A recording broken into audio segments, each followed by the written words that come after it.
好，欢迎回到新闻大白话的节目现场，我是前次介绍这1个小时的来宾，首先是国际政治专家赖宇成老师，主持人好，观众朋友大家好，以及资深媒体人谢寒冰，主持人好，大家好。另外是退役少将厉正杰将军。前子好，各位观众大家好。好，观众朋友，我们来看看美中贸易战新一轮的战争开始了。中国大陆不只有稀土牌现在大豆这件事情大豆牌打得如火如荼，因为我们看到呢，美国的大豆现在有一半卖不出去堆积如山，无处可去那川普很生气他说我会反制你，如果你停买我的黄豆的话 ，OK 的，我也不买你的食用油。那我们看看呢，美国的财政部长更加这个加码批评中国大陆，说经济差还要拖垮全世界，这是贝森特讲的话他说你中国大陆经济这么烂，你还要拖垮我们你们最后伤害的还是自己。那另外这个美国这个扬言不买中国大陆的油到底怎么回事，我们来看看呢，其实中国大陆有回应中国大陆的媒体是这样讲的，他说所谓的食用油这个中美之间食用油贸易的主要部分是什么？是美国进口中国大陆用于制造生物燃料的废弃食用油 UCO 所以不是真的拿来吃的，不是用来民生用的油，而是拿去做这个生物燃料。那这个大概去年的话中国大陆出口的总量的43%的确是输给美国的，输往美国的，是由美国买去的。那这个可不可以当做一项武器呢？我们先来看看美国大豆也就是黄豆出口断崖式的崩跌，恐怕现在算一算会损失1600万吨的订单这一些包括农民啦，还有一些经销商啦，整个产业链现在愁眉苦脸。而另外呢，中方的贸易代表是不是看起来很硬我们看到这是来自于英国金融时报的报道，说中国大陆商务部的贸易谈判代表李成刚，就这一位先生，他态度是强硬挑衅呛美方如果不照北京的意愿行事，将面临地狱之火。那我就不知道什么是地狱之火了那两边当然互相威胁，互相叫嚣，互相卡脖子，互相出招，最后谁会赢呢？我们先来看看这个稀土这是中国大陆看起来很厉害的一项武器。可是就在中国商务部说我要严格的控管稀土出口这件事情之前，这个磁铁其实已经开始做了，已经开始卡脖子了。这是消息人士说从9月份开始，中国大陆的稀土磁铁公司在出口许可证申请方面已经非常严格了就在北京宣布扩大这个稀土出口的管制行动之前，他们就在做了呀那我们来看看呢，这个稀土战背后美国是不是哪个环节没有顾到呢这个是来自于华盛顿政治圈的一项流传的消息这是这样讲的说是川普看到中国宣布这个稀土管制的这个最新措施之后很生气就叫这个人来叫这个美国商务部部长卢特尼克来，他说你们是不是做了什么愚蠢的事情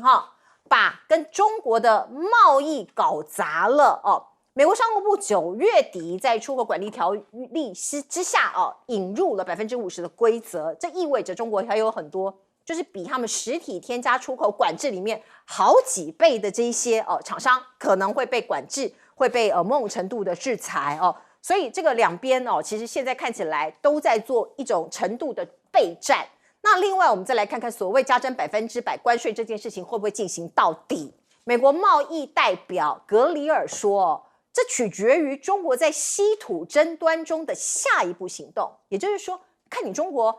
这个稀土牌这个管制到底要进行到如何严格，或是会不会进行到底，我再来考虑我要不要加征你100%的关税现在是拉锯战，在报复跟和解之间的拉锯战所以全球必须讲所有国家都在观察这两个大国下一步是怎么做的。现在是连公海的货运都被这个烧到了，我们看到包括中美两国互争港口费所以呢，这个包括中国的商务部也说要制裁韩华海洋在内的5家美国子公司这是最新的宣布他说包括对中国采取海事物流和造船业301的调查措施像这些这个株式会社看起来是日本的一些公司韩华海洋株式会社在内的5家美国相关子公司，他也要实施反制的措施哦。所以两边你制裁我，我反制你，很多商家、很多这个贸易家哦，这个贸易公司都被牵扯进去了。来请教老师，大豆的问题啊，中国大陆已经不是少买，而是不买了。这个不买就造成了美国大豆农的恐慌。那美国大豆农他们都知道啊，这个主要的原因是因为来自于川普的关税，所以他们自己的理事会主席都说：“你停止关税吧，你的关税战引起了我们的这样的一个恐慌，而且呢，我们不要你的补贴，因为我们可以养活我们自己，我们可以富裕我们整个地区，我们不要你补贴。”那可是川普他目前来讲是没有办法停下去啊，那所以我们看到大豆不买了。那大陆祭出这个稀土的时候啊，最主要的原因就是因为大陆发现美国人说一套做一套，也就是说，明明有4次的会谈，从日内瓦的第1次会谈到最后一次是在马德里，西班牙的马德里，最后一次会谈，谈完了以后呢，你美国的商务部对于中国企业的制裁就没有停止，没有收手过，前前后后加起来3000多项。那这个对大陆来说的话，就是说你川普原来你是说一套搞一套，你跟拜登是一样的，又在玩这个两手的策略，谈判然后制裁，谈判制裁。那原来川普现在才发现，就是说哦，他被这个鲁特尼特搞垮了，原来他大部分的情况都不知道，所以他没有办法掌控好他最关键的几个部会，例如说他的外交部、国务院啊。然后他的本身的这个财政部，还有就是最高贸易谈判代表，还有就是最重要的商务部，因为这些制裁绝大部分是来自于商务部的，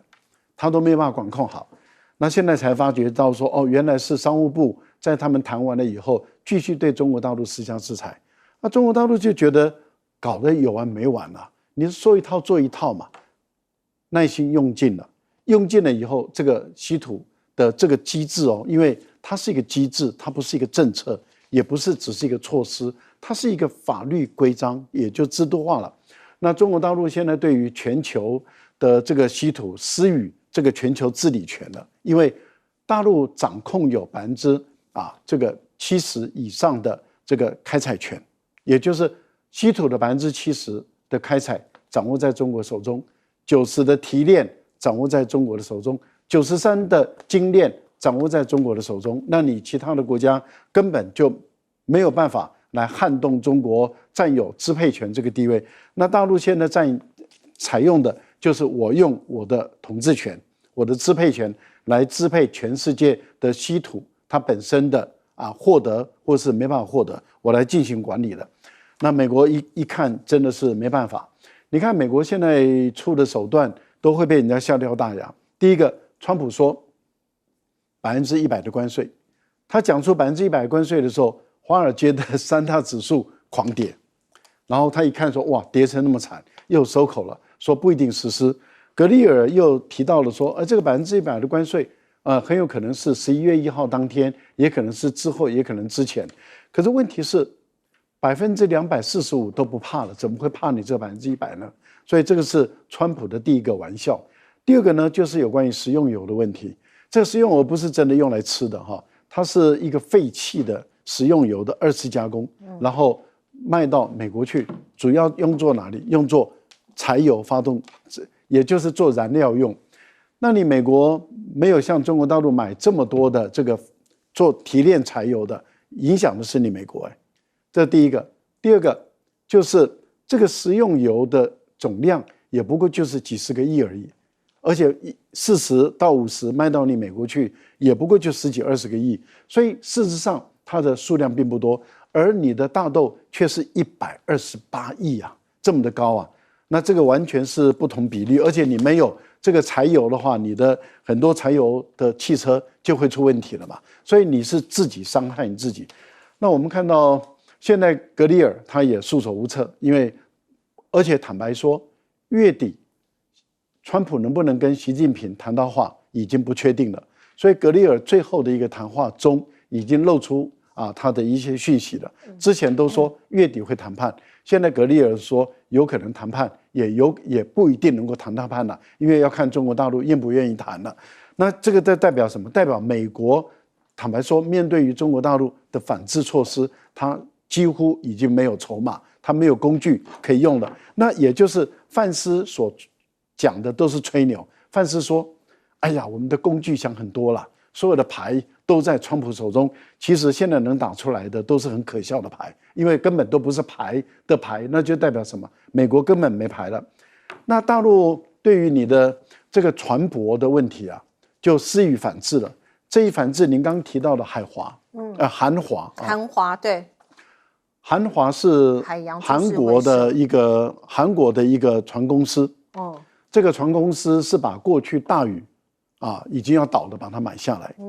那它目前来讲占全世界的份额大概是20%到22%左右，那 CSIS 说可能会到28%、29%，是，但是中国大陆的船公司占60%，而这个集团它在帮助美国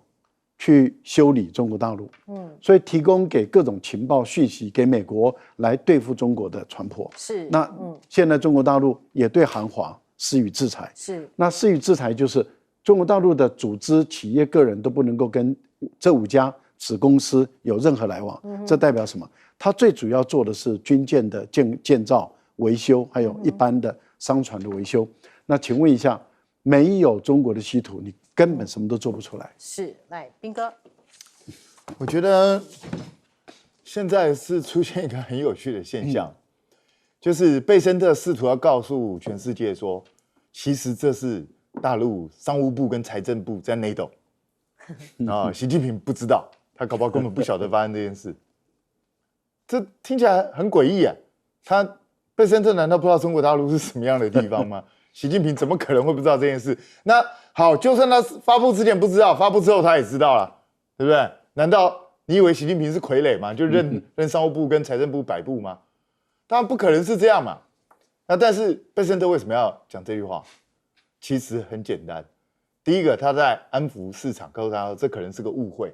这个中国大陆其实没有要这么强悍。另外一方面，在他自认为说，我给你一个修正的机会，你们可以赶快再修正一下。那实际上真正的是什么？真正内部是因为他们也要修正，他们也不想真的去抽什么100%关税什么的，他们要往后退。可是不能只有我退啊！如果只有我退，那又变 taco 了，又变你的笑。那所以最好的方式就是先假设对方也搞错了，然后让他退。然后呢，我们这边你看他透过媒体放出消息来，是卢特尼克的问题，卢特尼克搞错了。所以到最后就变成什么？你知道，这是一场美丽的误会啊！那大家就解决了，都是卢特尼克的课，对，不错。所以反正是不是往这边走，我不知道，因为这2天不是又有消息出来吗？说10月底的 APEC 可能2边都要去啊，川习会有可能会成功啊。所以你看，大家就是在玩这个游戏，真的不要随他们起舞，我们就慢慢看。好，来请教将军。我觉得说川普说是不买中国食用油，已经用到这招来讲，他真的是没有招了。这种食用油其实讲难听点就是垃圾嘛，就是我这个已经用过的油以后，譬如说是这个锅子里面炸完了以后，那个油来讲不能再第2次人食用来讲的话，我倒出来以后就卖给你美国哈，等于说已经废弃油。那这种油来讲的话，当然它可以去提炼做生质柴油。各位知不知道以前我们来讲在部队里面有教我们，如果说这个作战的时候，万一这个战车或者是军用卡车临时没有柴油用完的话，这种一般的这种食用油倒进去，你也可以应付一阵子。就是它就是利用这种原理然后当然它制作出来比你自己去提炼要便宜，所以美国会买这种东西。那如果说是美国不买，那就很简单嘛，中国自己也可以用嘛，对不对？中国自己有这种技术，这不是很难的技术，中国自己提炼出来以后，当做一个生质柴油，中国自己可以用。可见呢，美国会出这招来讲，代表它已经没有招数可以使了那这次我觉得中方来讲这是跟美国来讲可以说是贸易战全面的一个升级，而且对抗可以说是我们看出来毫不退让，从不买黄豆到稀土的管制到这个锂电池甚至于到港口船舶的停靠来讲的话，全部都是针锋相对这个刀刀见骨。那这个谈判代表李成钢事实上确实是一个狠角色。他第一个，他对自己的业务非常的了解，他对于谈判的内容非常的清楚然后他也很有耐性，然后他这个坚持到底，绝不退让。所以在这种状况下，美国从他身上想要讨到一点便宜的话，我觉得根本不可能。那这次中美贸易战，我觉得美国来讲的话，根本就是轻忽大意。我们知道，如果把贸易战当成一场战争来看的话，作战之前最重要的是情报嘛，所谓知己知彼，百战不殆。那你知不知道自己有多少实力？你知不知道对方有多少实力？你必须要很客观的去评估双方，到底在贸易战之中各有什么样的这种工具箱里面有什么样的东西。我觉得川普跟鲁克尼克在这方面来讲没有做好功课，就贸然的开打这个贸易战。那打到现在发现说是他已经没有武器可以用了，但是中国在这方面确实已经占到上风了。那我特别强调这个。川普你可以 tackle， 你可以变来变去，可是我跟你讲，中国不见得会 tackle。中国如果说是这个，不管是稀土的方面，或者是船舶运输，甚至于锂电池这方面来讲的话，你如果美国没有让步，没有先让步，没有达到他所要的东西，那他来讲，他如果不 tackle， 他不会回转，他继续跟你坚持到底。我觉得当然了，贸易战的结果一定是双方都会有所损失，只是看谁损害比较大。谁只是伤到皮肉，谁会伤筋错骨？那这是很明显看出来，中国可能只是伤到皮肉痛而已那美国可能伤筋错骨，甚至于对全世界影响都很大。所以，我们从这个双方的谈判代表以及双方的谈话里面，我们可以感觉出来，美国已经在示弱，已经在表，可是他为了表示说他是一个强国的这种声势来讲，他不愿意先示软。但是我觉得形势比人强，那如果这方面都继续跟你卡到底的话，那美国形势比人强的状况之下，你要不要先服软，然后先退下去？不然的话，你真的会伤筋错骨。是中美在这个贸易上面有比拼，在军队在武力上面当然也有很多的较劲。到底中国大陆的武力发展到什么程度，我们不知道。不过央视这一则报道却意外曝光，歼35这一款战斗机已经量产了60架那等于是72小时生产一架。因为呢，你可以看到呢，它有一个这个新闻报道很多网友都非常厉害，扮柯南看到它这个战机的编号。包括说这个编号一开始呢，我们看到3505、3506，如今编号从3503到3557所以你去推算，大概3天制造一架。那央视也说，福建号多次海测海试进度超前，专家就批评了专家有一个这个评论，他说中央至少需要6艘航母。包括我们看到，这是中国大陆的陆军的这个军事专家叫张军社，他说中国至少需要6艘航母才能够确保2到3艘随时维持战备的状态，所以还要再继续制造这个所谓的这个航母。那另外我们看到美国的媒体就说，中国大陆的舰载机进化，中国航母的战力觉醒了你看到像这样子的军事一些评断大家都可以看得到，这是美国的国家安全杂志他们的评论是这样，用一个词概括中国歼35新型隐身舰的载机是进化最后它就是用进化来形容。而另外我们看到呢，最近在天津的直博会，这是直升机博览会，上面有一款直升机亮相了，它是突击型的直升机说是它的火力非常的强悍。我们来看看，这是直20T 它是机身呢两侧 ESS 短翼挂架，每侧可以有2个挂载点，可以携带副油箱延长航程，或者是挂载8枚的 AKD-10 反坦克导弹，还有火箭炮、雷射武器，火力输出对比于美国的阿帕奇武装直升机所以都是在博览会上面很多军武迷看到并且记录下来的。而另外我们看到这个东西是什么呢？这个叫做量子雷达这是什么？我们大家知道雷达它是要追踪或者去侦测敌军敌机过来。那中国大陆它宣布它大量生产世界上第一具有4通道的超低噪音单光子探测器，它是可以去探测什么？最小的能量单位就是非常非常小的能量，我也可以侦测得到可以帮助建立量子雷达追踪最先进的隐形战斗机，像是 F-22像是这样子。那另外我们可以看到美军当然他们也在做一些准备嘛，所以呢我们看到这个新闻是说美军在做雅努斯计划，这是什么呢？这是美国陆军他前天公布的雅努斯计划。目标是在2028年前为基地提供微型的反应炉哦。那主要是提供电力，因为我电力不够，你什么都没办法做哦，所以是微型的反应炉。而另外我们看到美国海豹突击队哦，这个非常有名，它有一个博物馆。可是它不知道是物质还是什么用意哦，它放的这个所谓的海军250周年的一个纪念的一个海报哦，它要庆祝嘛。可是上面的这一艘舰，说是这个俄罗斯1164型的光荣级的巡洋舰照片哦，所以这个是物质吗？我不晓得。那另外我们看到这个美国对委内瑞拉这个所谓的弃毒这件事情，现在又升级了。大家来看一下这一段画面，这是川普在他的 Truth Social 上面贴的一段，大概是30秒的影片。只见水面上有一艘静止的船只被飞弹攻击之后爆炸。好，那大家知道呢？川普说这是美国有毒枭哦，这是他们的船舰，所以我要把他们全部消灭。可是从9月以来，川普已经在国际水域上面说是攻击这一些船只，说他们是毒枭的船，大概已经是有第5次的打击，这一次是第5次，那至少造成了27个人丧生。可是美方没有提供比较细的数据，说上面到底是不是毒枭或者是一些背景资料，还有船只上面人员的身份，我们都不知道。所以有一些律师说，这已经违反了国际法那我们看到呢，委内瑞拉就说，你川普是不是想要战争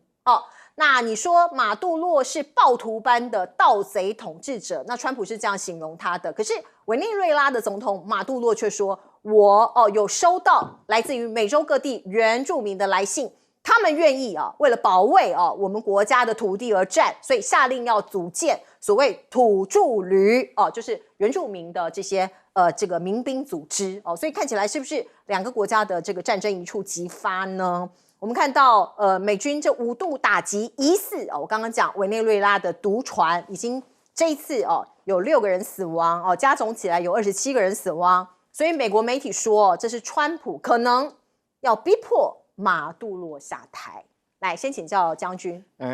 这个解放军他不可能说是3天就生产一架歼35战机他应该之前就已经生产出来了，只是说没有公开亮相。那现在因福建号要成军，因为这个是舰载机嘛，所以他现在才公告这个数据，而且到60架。其实任何一个国家，它军武的生产它产能线它绝对不会100%全开，因为它保持一些能量它这个可能后续来讲有新的研发或新的改进。那通常来讲的话，最多大概它的产能来讲75%。那这次来讲的话，会到60架，代表一件事情，很明显的代表一件事情，解放军它可能004或005已经开工了，或许在短期之内你就看到它这个下水或者是成军，因为这种飞机就是为了这个军舰、为了航母上面使用了。你做那么多的飞机那你代表说你一定有这么多的航舰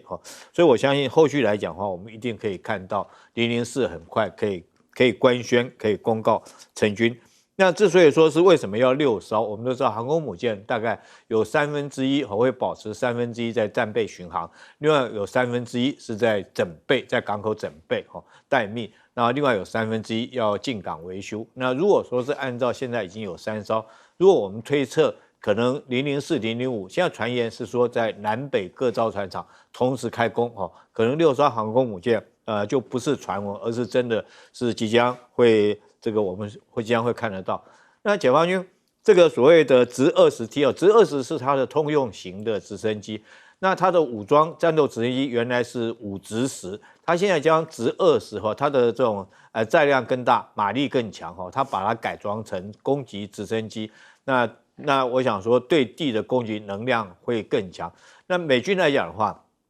当年这个阿帕奇跟战车战力比，你知道是多少比多少吗？16:0。16:0，为什么可以达到16:0呢？因为它直升机它停在空中来讲的话，你战车炮没有它的地狱火飞弹打得远嘛。那它一架直升机可以带16枚的地狱火飞弹，它就一架一架战车给你点名那时候在1个晚上之内击毁了这个波湾战争的时候，击毁了伊拉克这个上百辆战车，就是靠这个阿帕奇直升机。那如今这个解放军也这个发展出来，它这个直20的这种武力的武装直升机，我想说。当然了，这个是陆军的，大家不要以为这是空军，这是陆军的这个对支援对地作战，我们称之为地空整体作战，就是你把它当做一个一下会飞的战车那种概念来看。那同样，它也挂载很多的这个空对地攻击的这个对攻击战车的飞弹哈。那我们台湾现在买了这么多 M1 战车，那如果说战时的时候碰到这种直升机，我们如何来反制？这个东西我们国防部必须要去研究了。那之所以说这个量子电脑，其实解放军已经有这个反隐身雷达，而且已经实验成功，它叫 YLC 雷达，它是米波的雷达。那曾经在叙利亚上面来讲，它卖给叙利亚叙利亚来讲，利用这种雷达已经捕捉到 F-22，这是真实的战例，也曾经发生过。那前2天我们这个听到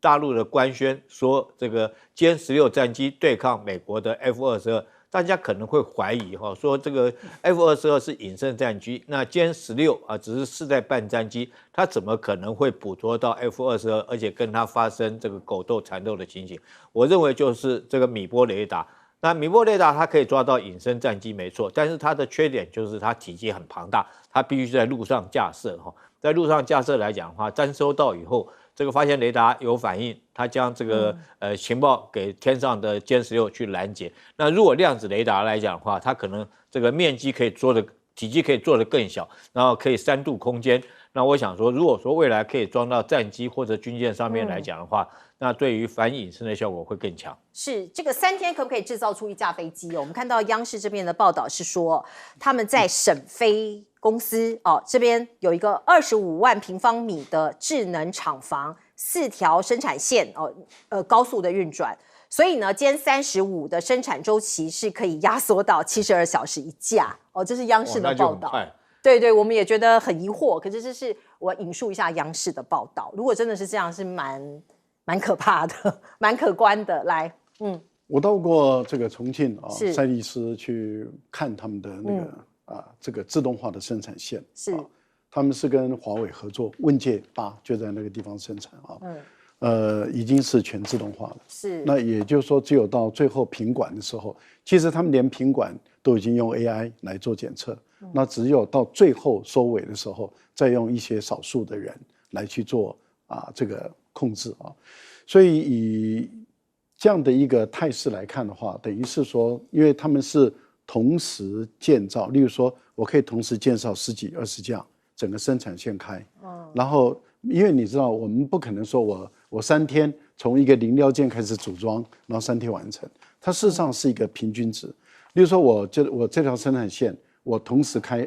20架，然后我到60架完成的时候，总共需要多少时间？我就可以用这个来乘数来平均那平均下来就是3天就是1架。我想它的逻辑是这样的意思。我们常常看到一条生产线下来以后，几十辆车同时一直在走了，那同时在走，等到它出来以后，你就可以说它总共是2个小时1辆车完成。它事实上是这个概念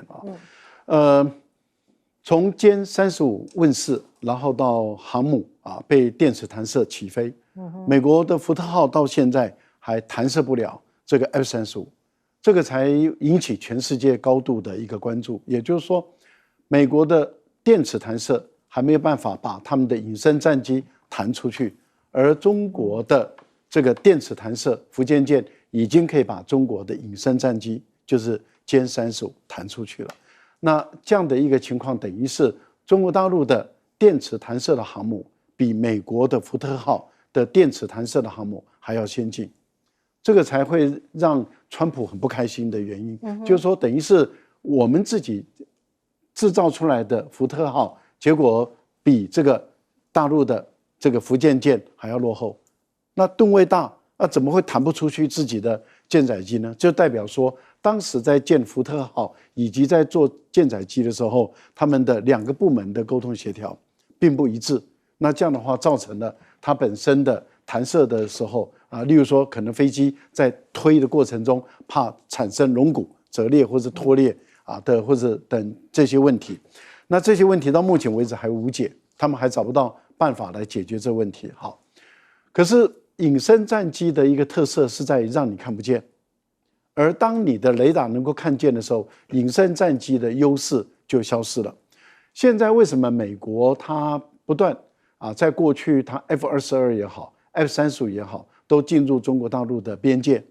但是现在都被看到了以后，大陆我能够看到你的隐身失去功能，我就可以用我的甚至4代机，可以我的缠斗性能更好的去缠你这个缠斗性能比较差的 F-22。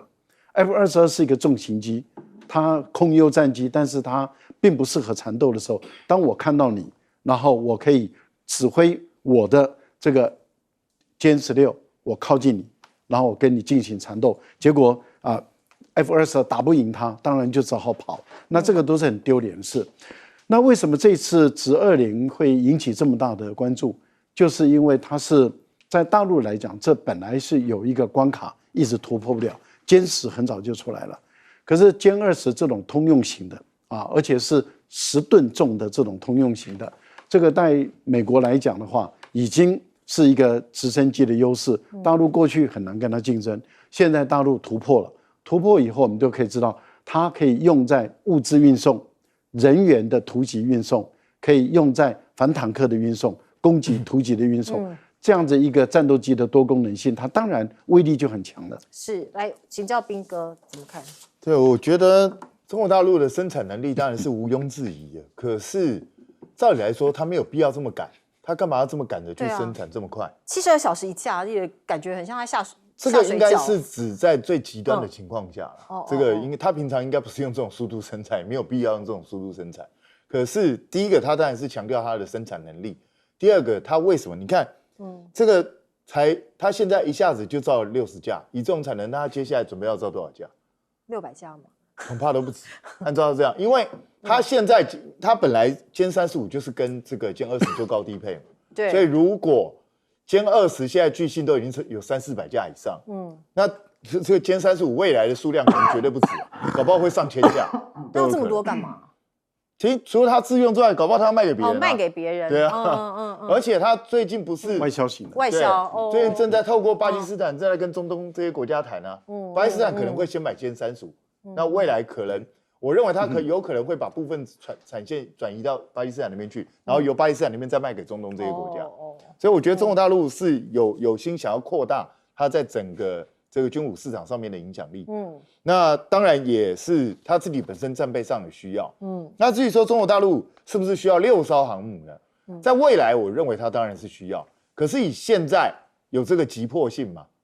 我觉得其实以它目前来说的话，它假设现在004也开始在建了嘛，其实有4艘航母的话，原则上在2040年代之前，我觉得对他来讲已经很够用了。那当然，未来他如果想要进一步提升，那他有6艘航母，当然也不意外。只是如果他已经拥有6艘航母，那大陆接下来就要发展什么？他要发展海外基地，他海外基地要够多，不然他6艘航母变成无用武之地。那至于说，你看，相对于中国大陆不断的在往外推进，不断的在高速发展的同时，你看美国在干嘛？它基地现在需要 SMR， 就是需要这种微型反应炉。为什么你知道？其实这代表什么意思？代表美军都已经预期到，在未来战争中，他们的基地会被人家切断补给。他没有办法补给自己的基地，所以他必须要能撑持一段时间。所以美军已经开始往一些比较坏的方向去想。所以这恐怕是2战以后美军面临到让他感到压力最大的一个时刻。但美军自己也太拉扯，他连俄罗斯的战舰构型如此差异如此之大，他都分不出来。所以这是物质哦，这是物质，很明显的物质那所以这个就是美军现在已经没有这种型的战舰了他这一看就知道不可能，所以我觉得很奇怪。那至于委内瑞拉这件事情，老实讲，大家不觉得很怪吗？对付那个毒枭那个船其实很小，你有必要用那么贵的飞弹去打它吗？对啊，我觉得他到底真的有没有打？有吧，都播出来了不是吗？那个影片谁知道那是打什么？你的意思是有可能是造假吗？我不知道，但是这个很怪，对，因为毒枭的武力根本跟美军是不成正比的嘛，不对称。然后讲美军光用舰炮就可以把它吃得死死的他为什么要用那么贵的飞弹去打它？而且飞弹打下去最大的好处你知道，死无对证，全部灰飞烟灭，就整个炸掉了，就什么都没有了。所以在我看来，他会用这种方式，目的就是不想让人家知道他在干什么。所以那到底是不是毒枭？我看恐怕都不确定。对，因为美军到现在并没有提供任何有关于被他们消灭的这些船只上面的任何的详细的一些情资哦，包括是哪个毒枭、叫什么名字、它的来历都没有提供，所以很多人也提出了很多的质疑。另外，我们来看看呢，中美的对峙哦，现在延烧到南美的阿根廷了。我们知道阿根廷这一位总统哦，米雷伊，他那时候上任的时候，竞选的时候出了很多的风头，他曾经挥舞像这样的电锯哈，说这个自由主义者哦，这位他说他是自由主义者，寻求哦，现在寻求右翼盟友川普的协助哦，在26号他们就要举行期中选举。这一场选举呢，被视为米雷伊的民意试金石，他能不能够这个过关呢？我们就可以看到他跑去找川普了哈。那这个在白宫里头，我们看到川普他接待米雷伊的时候呢，川普说：“我可以提供你200亿美元的资金啊，哦，我可以援助你阿根廷平息货币危机。可是我有一个这个前提哦，你的政党如果没有办法在其中选举头胜选的话，我们不会浪费时间，你也拿不到这一笔钱。”哦，所以你可以看到呢，包括这个川普还另外加码了说什么呢？他说：“我警告你啊，你绝对不该与中国有军事往来哦，就警告他哦，警告这个阿根廷的总统，如果你跟中国大陆一般的贸易啊这些 OK 啦，可是如果你跟中国有军事往来的话哦，我会非常非常的不开心，我会非常非常的不满哦。你看到川普他在全世界哦这个到处呢耀武扬威，包括在这个加萨哦这个所谓的停战协议现在是签了。那我们也可以看到《时代》杂志最新一期的封面是用这个角度的照片，川普的照片，还说这是他的胜利哦，川普的胜利。可是川普很不高兴啊，本来登上《时代》杂志，而且标题写这个他的胜利，应该是觉得蛮开心的。可是他崩溃了，为什么？他说这是怎么选的啊？照片选得很烂欸。哦，我头发不见了，那我头顶上还有一个漂浮的东西，像是一个漂浮的小皇冠，真的很诡异耶！这个很烂的照片，有必要这样吗？所以他对这个《时代》杂志很不满意哦。那另外我们看到呢，川普找来了埃及、卡达还有土耳其的领导人，共同签署了一项所谓“川普持久和平与繁荣宣言”的一个协议，这个是以哈停火协议哦，就希望可以巩固这个停火协议。那用他的名字哦，用川普的名字冠名，你看看哦。那我们可以看到呢，这个所谓的光荣哦，这个宣言里头有写了，他写了说，承诺要用外交来解决争端，以后就不要再打仗了，不要再打来打去了。可是《纽约时报》就分析说，川普沉浸在胜利的喜悦里，那加萨的未来还是不明哦，他的前途不知道哦，因为这个所谓加萨宣言，以哈的领袖都缺席，都没有来，所以接下来加萨哦何去何从啊，这些问题其实都没有谈哦。那也没有说明加萨需要重建，重建之后需要什么，也没有讲这些巴勒斯坦人的前途将会如何。我看起来还是一个很不确定的一个状态。那另外我们看到呢，以色列又开火了，他在加萨击毙6名巴勒斯坦人。以国的军队是这样讲，他说这些人越界违反了停火协议，所以我们把他给击毙。那另外呢，川普也警告哈马斯说，你要赶快把这个你的所有的武器都给我缴械了，如果没有的话你不这么做的话，美国将暴力出手，我们美国会出手，我们没有在开玩笑。而另外呢，川普最近呢在月底即将出席东协峰会，要见证泰国跟柬埔寨来签和平协议撤除地雷跟重武器，所以川普现在要当和平大使他已经上瘾了，他到处去做这个所谓调停者。来，我们请教这个老师。川普就直接介入阿根廷的期中选举了啦他的意思就是说，票投给米莱的政党，你就可以拿到我200亿的贷款美元哦。如果你票没有给米莱的话，他的政党，那你阿根廷你就拿不到我的200亿美元的贷款。那你们阿根廷人自己做决定，要钱来解决稳定你的货币，还是要政党就是要支持反对党这个太赤裸裸了如果他对台湾的选举，如果直接说你这个支持国民党，我就给你免税税就不会是19%。10%，那你支持民进党的话，就19%，甚至再加上3000亿美元那你台湾借选要怎么选？那台湾会不会有意见啊？我想，台湾自己想一想吧。如果川普有一天说支持国民党，税10%，哎，这一点可能在台湾会不会起？民进党会不会很生气啊？还是民进党还是觉得说川普英雄伟大啊？这个我不知道了。反正他一旦借选，你就可以知道了。但是问题就在于这个米莱来说，他清楚的知道他不可能没有中国大陆，所以他即使跟川普再好，他也不敢完全答应满足川普的要求。中国大陆有在发展南极，那南极一个很重要的据点，就是从阿根廷过去的啊。所以我觉得在这个部分里面，米莱他不可能说因为这个川普的意见，他就对于中国大陆在南极的一个发展那么设限了。我想这个应该还不至于。为什么？因为目前来讲，米莱它本身的贸易能够这样子能够做下去，因为这个才是永久的。借钱你要还的，而且呢，以美国人常常做出来的情况是，我说给你，但实际上到最后钱没到位。那这个问题就大了啊！以美国目前来讲，政府都没有钱发薪水了，你如何给阿根廷200亿美元？我都不晓得联邦政府如果不赶快解决他们跟国会之间的恶斗那他的薪水都发不出来了，军人的薪水都发不出来了，军嫂都去排队领这个食物救济了，那你怎么给阿根廷200亿美元？说大话，这个川普对他的照片很不满意了。那因为没有把他拍得帅帅的，可是他把他，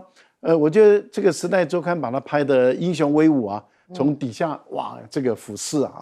那个很巨大但是他不满意，因为他觉得头发太少了因为他的头发一直被大家质疑嘛，他也曾经抓给大家看，说是真的不是假的但当然。这个到底《时代》杂志故意讽刺他说你没有头发，还是有，我们也不知道。好，不管怎么说，我们看到中东地区的和平的问题，得意太早，开心太早。为什么？因为各位想想，如果没有维和部队，而且如果没有以美国为主的维和部队进入中东这个地区的话，如果单靠埃及、卡达土耳其等这些维和部队进入加沙这个地方来进行社会秩序的维持，我觉得这是会有问题的。对，哈马斯如果不把它纳入这个加沙地区的治理，它走入地下，问题更大。不要忘了，2年的战争，哈马斯一旦落出来，至少7000个人，武装力量是，所以它元气有受损，可是它的战斗力还在，它马上就进行了一个公开的枪决通敌者的一个活动，这代表什么？代表这个社会秩序，哈马斯在第一时间又抢控了。我觉得说中东和平了太早了。好，我们进一下广告。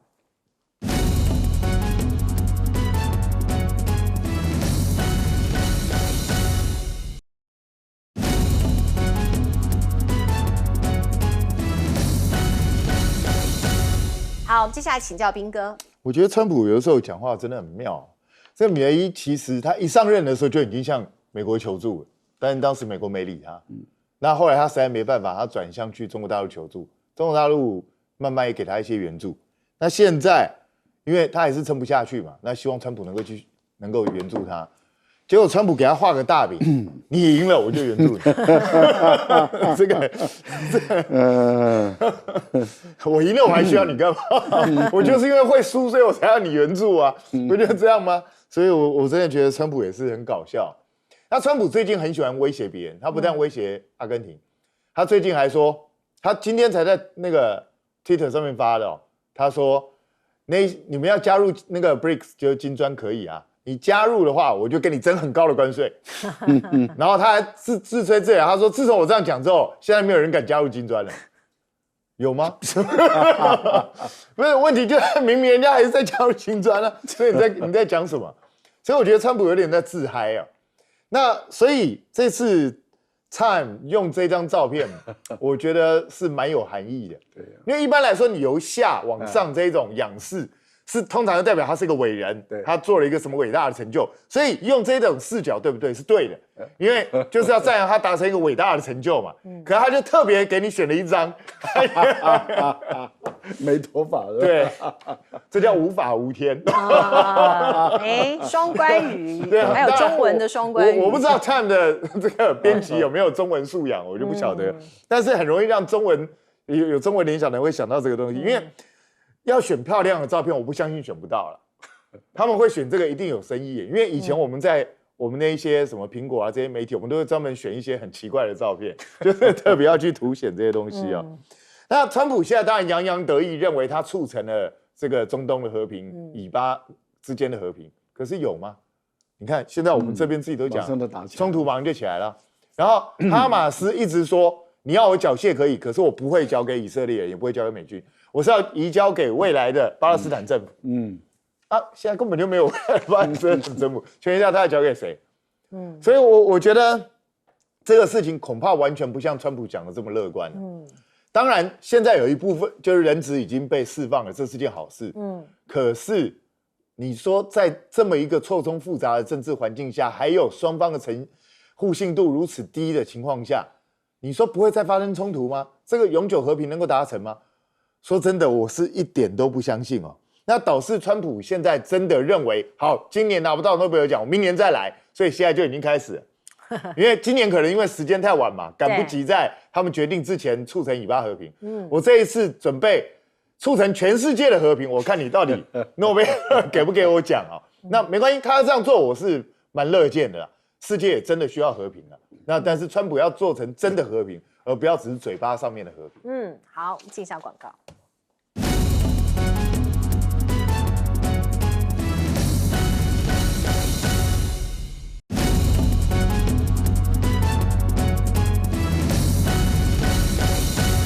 时间交给厉将军。我觉得川普被米莱耍了哈，这个他给他200亿，就米莱第一件事情干什么？他有了200亿以后，他立刻取消他的出口关税哈，出口本来要有税的，所以他卖了这种10船的黄豆给中国哈，因为你没有税就比较便宜嘛，那中国赶快就买了10船，那是不是反而坑了这个川普来讲？他现在黄豆没地方卖，就反而这个阿根廷来讲用比较便宜的价格卖给中国，确实被耍了。那我觉得以色列这个加沙走廊这场来讲的话，这个我将它形容成，如果说一个压力锅在底下已经在沸腾了，底下你应该是把底下火关掉，而不是硬要一个盖子把它盖上去，把这个里面沸腾的气给它压住。那底下的火如果说没有关掉的话，继续闷烧、继续烧来讲的话，等到那个压力超过临界值一样，它自然